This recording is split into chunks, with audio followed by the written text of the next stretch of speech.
बच्चों नमस्ते। आज हम लोग प्रश्न निर्माण करना सीखेंगे। आइए विचार करते हैं।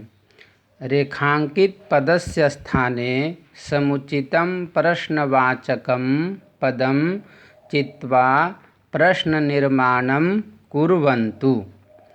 प्रश्नः अस्ति छात्रः मूर्खः आसीत्। छात्रः मूर्खः आसीत्। इस वाक्य में रेखांकित शब्द हुआ छात्रः और इस प्रश्न के 3 विकल्प भी दिए हुए हैं, कः, किम, का।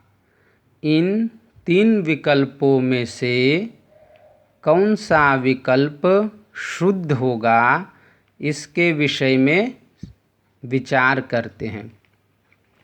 जब भी संस्कृत भाषा में प्रश्न निर्माण करना हो तो रेखांकित शब्द पर विचार करेंगे। तो इस वाक्य में रेखांकित शब्द है छात्रः। तो छात्र शब्द का सर्वप्रथम हम लोग लिंग, विभक्ति और वचन, ये 3 ध्यातव्य बिंदु है। कौन कौन से ध्यातव्य बिंदु है? 3। पहला हुआ लिंग, दूसरा विभक्ति और तीसरा वचन।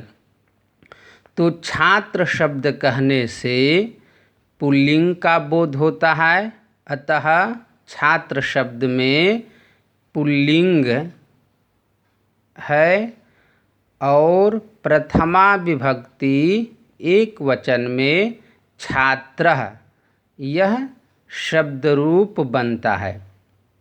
पुनः विकल्पों में से किम शब्द का रूप पुल्लिंग में प्रथमा विभक्ति एक वचन में जो बनेगा उसी रूप को लिखेंगे और बोलेंगे।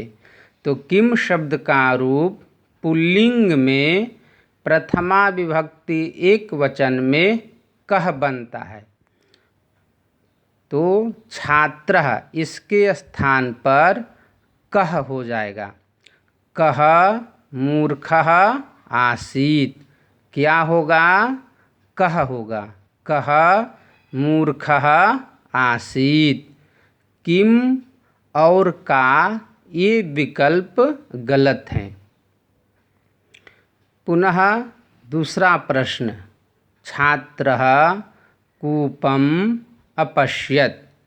छात्रः कूपम् अपश्यत्।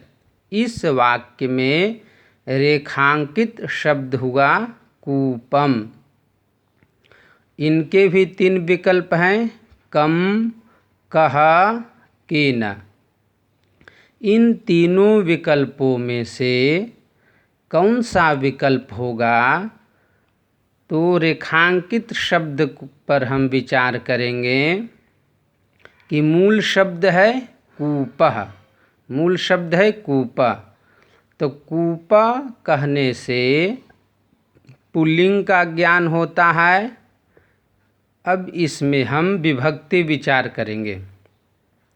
तो द्वितीया विभक्ति एक वचन में कूपम, यह रूप बनता है। तो कूपम इस रेखांकित शब्द में लिंग हुआ पुल्लिंग, विभक्ति हुई द्वितीया और वचन हुआ एक वचन। पुनः विकल्पों में हम अवलोकन करेंगे। तो किम शब्द का रूप पुल्लिंग, द्वितीया विभक्ति एक वचन में जो बनेगा उसी को लिखेंगे और बोलेंगे। तो किम शब्द का रूप द्वितीया विभक्ति एक वचन में कम बनता है। तो रेखांकित के स्थान पर कम होगा। वाक्य होगा छात्रः कम अपश्यत। क्या होगा वाक्य? छात्रः कम अपश्यत। इसके भी दो विकल्प गलत हैं। अतः हम लोगों ने समझा कि प्रश्न निर्माण करने हेतु किम शब्द का रूप तीनों लिंगों में याद करना बहुत ही जरूरी है। पुनः तीसरा वाक्य, छात्रः मातरम अपृच्छत। छात्रः मातरम अपृच्छत। इस वाक्य में रेखांकित शब्द हुआ मातरम। इनके भी तीन विकल्प हैं, कस्य, कम, कस्य, काम, किम। इन तीनों में एक विकल्प शुद्ध है, अन्य दो विकल्प गलत हैं।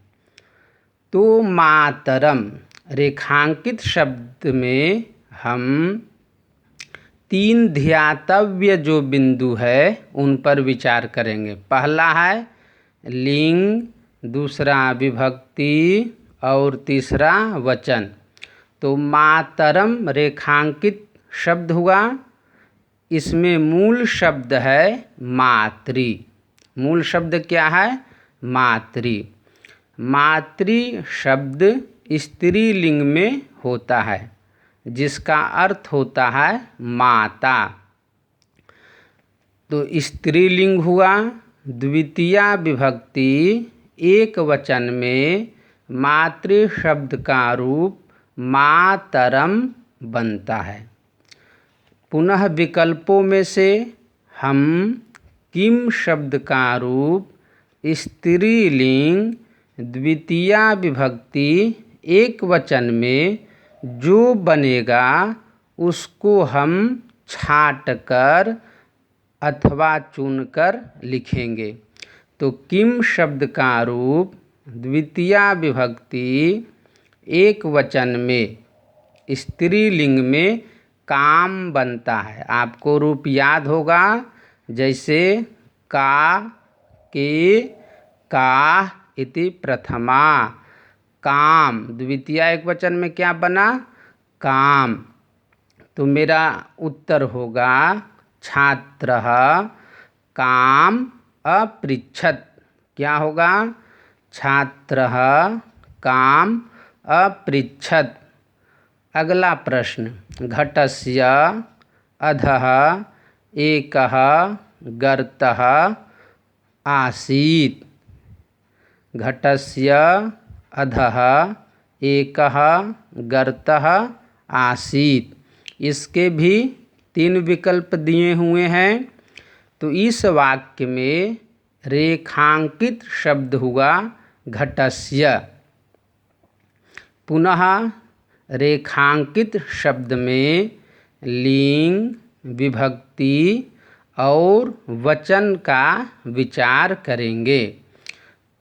इस घटस्य, इस रेखांकित शब्द का मूल शब्द है घटः, जिसका अर्थ होता है घड़ा। तो घटः शब्द उच्चारण से पुल्लिंग का ज्ञान होता है। षष्ठी विभक्ति एक वचन का बोध होता है। घटस्यः, घटस्य शब्द उच्चारण से इसमें घट शब्द मूल हुआ। षष्ठी विभक्ति एक वचन में घटस्य यह रूप बनता है। पुनः विकल्पों में से हम छांटेंगे। किम शब्द का रूप पुल्लिंग षष्ठी विभक्ति एक वचन में जो बनेगा उसी को लिखेंगे। क्या बनता है? किम का रूप पुल्लिंग षष्ठी विभक्ति एक वचन में कस्य बनता है। क्या बनता है? कस्य।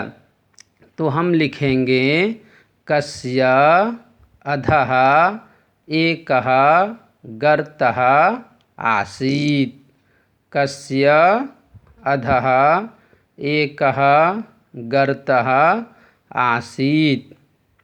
पाँचवा प्रश्न, उपहास कारणात् छात्रः दुखी आसीत्। क्या वाक्य है? उपहास कारणात् छात्रः दुखी आसीत्।